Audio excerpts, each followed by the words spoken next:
Chapter 5. I drive my dog into a tree. Mrs. O'Leary saw me before I saw her, which was a pretty good trick considering she's the size of a garbage truck. I walked into the arena, and a wall of darkness slammed into me. Woof! The next thing I knew, I was flat on the ground with a huge paw on my chest and an oversized Brillo pad licking my face. Ow! I said. Hey girl, good to see you too. Ow! It just took a few minutes for Mrs. O'Leary to calm down and get off me. By then, I was pretty much drenched in dog drool. She wanted to play fetch, so I picked up a bronze shield and tossed it across the arena. By the way, Mrs. O'Leary is the world's only friendly hellhound. I kind of inherited her when the previous owner died.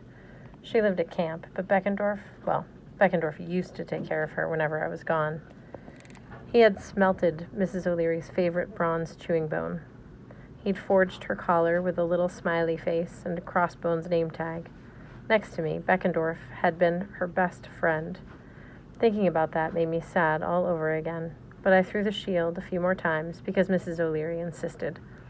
Soon she started barking, a sound slightly louder than an artillery gun, like she needed to go for a walk.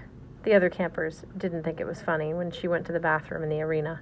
It had caused more than one unfortunate slip-and-slide accident. So I opened the gates of the arena, and she bounded straight toward the woods. I jogged after her, not too concerned that she was getting ahead. Nothing in the woods could threaten Mrs. O'Leary. Even the dragons and giant scorpions ran away when she came close. When I finally tracked her down, she wasn't using the facilities. She was in a familiar clearing, where the Council of Cloven Elders had once put Grover on trial. The place didn't look so good. The grass had turned yellow. The 3 topiary thrones had lost all their leaves, but that's not what surprised me. In the middle of the glade stood the weirdest trio I'd ever seen. Juniper the tree nymph, Nico D'Angelo, and a very old, very fat satyr.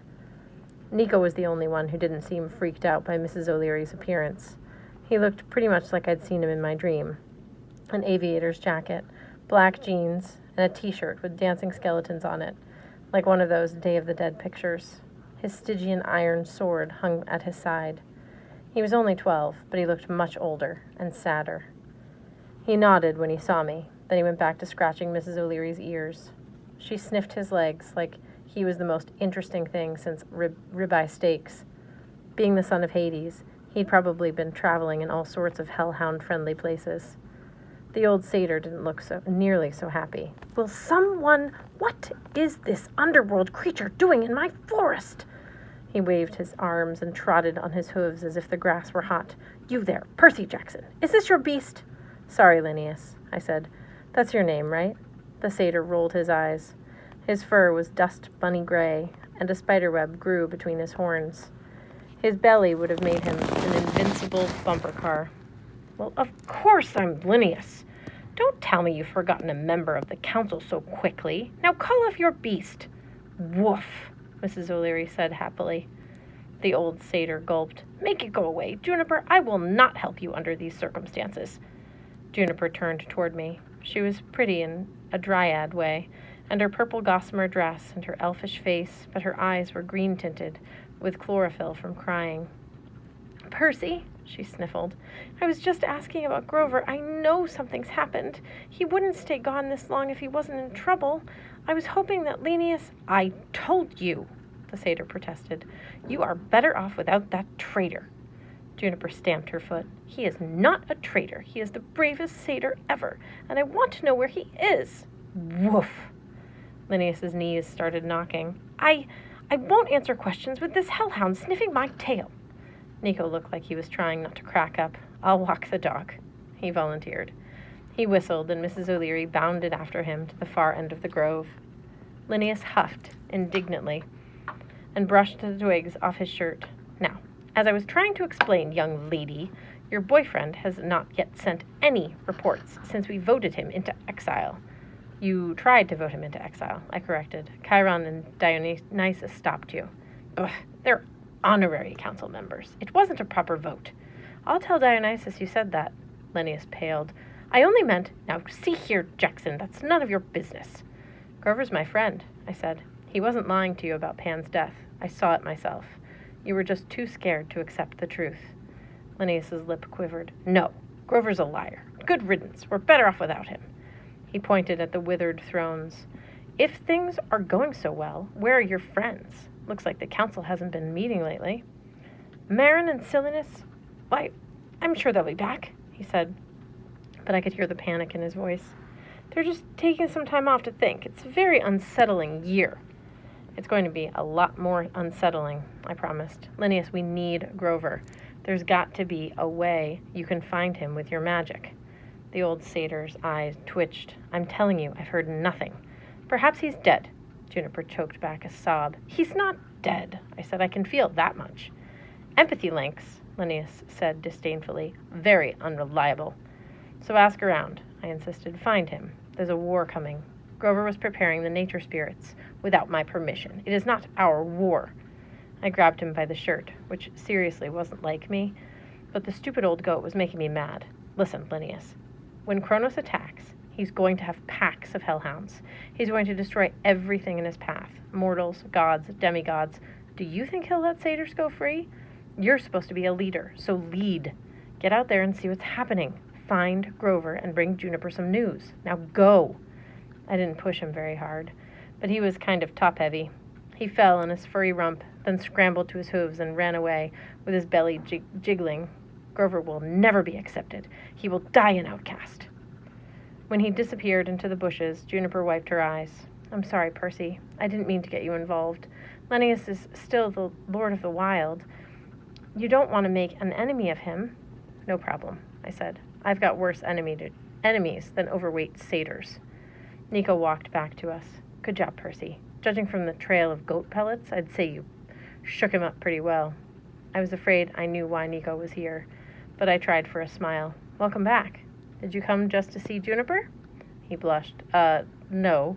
That was an accident. I kind of dropped into the middle of their conversation. He scared us to death, Juniper said, right out of the shadows. But Nico, you are a son of Hades and all. Are you sure you haven't heard anything about Grover? Nico shifted his weight. Juniper, I tried to tell you. Even if Grover died, he would reincarnate into something else in nature. I can't sense things like that. Only mortal souls. But if you do hear anything, she pleaded, putting her hand on his arm. Anything at all? Nico's cheeks got even brighter red. You bet. I'll keep my ears open. We'll find him, Juniper, I promised. Grover's alive, I'm sure. There must be a simple reason why he hasn't contacted us. She nodded glumly. I hate not being able to leave the forest. He could be anywhere, and I'm stuck here waiting. Ugh, if that silly goat has gotten himself hurt. Mrs. O'Leary bounded back over and took an interest in Juniper's dress. Juniper yelped, Oh, no, you don't. I know about dogs and trees. I'm gone. She went poof into green mist, and Mrs. O'Leary looked disappointed, but she lumbered off to find another target, leaving Nico and me alone. Nico tapped his sword on the ground. A tiny mound of animal bones erupted from the dirt. They knit themselves together into a skeletal field mouse that scampered off. I was sorry to hear about Beckendorf. A lump formed in my throat. How did you... I talked to his ghost. Oh, right. I'd never get used to the fact that this 12-year-old kid spent more time talking to the dead than the living. Did he say anything? He doesn't blame you. He figured you'd be beating yourself up, but he said you shouldn't. Is he going to go for rebirth? Nico shook his head.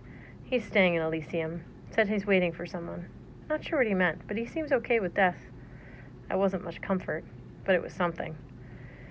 I had a vision that you were on Mount Tam, I told Nico. Was that real? He said. I didn't mean to be spying on the Titans, but I was in the neighborhood. Doing what? Nico tugged on his sword belt. Following on a lead. You know, my family. I nodded. I knew his past was a painful subject. Until 2 years ago, he and his sister Bianca had been frozen in time in a place called the Lotus Hotel and Casino. They'd been there for like 70 years. Eventually, a mysterious lawyer rescued them and checked them into a boarding school. But Nico had no memories of his life before the casino. He didn't know anything about his mother. He didn't know who the lawyer was, or why they'd been frozen in time, or allowed to go free. After Bianca died and left Nico alone, he'd been obsessed with finding answers. How did it go? I asked. Any luck? No, he murmured, but I may have a new lead soon. What's the lead? Nico chewed his lip. It's not important right now. You know why I'm here. A feeling of dread started to build in my chest. Ever since Nico first proposed his plan for beating Kronos last summer, I had nightmares about it. He would show up occasionally and press me for an answer, but I kept putting him off. Nico, I don't know. I said, it seems pretty extreme. You've got Typhon coming. What, in a week? Most of the other Titans are unleashed now on Kronos' side. Maybe it's time to think extreme. I looked back toward the camp. Even from this distance, I could hear the Ares and Apollo's campers fighting again, yelling curses and spouting bad poetry. They're no match for the Titan army, Nico said. You know that. This comes down to you and Luke, and there's only one way you can beat Luke. I remembered the fight on the Princess Andromeda. I'd been hopelessly outmatched. Kronos had almost killed me with a single cut to my arm, and I couldn't even wound him. Riptide had glanced right off his skin.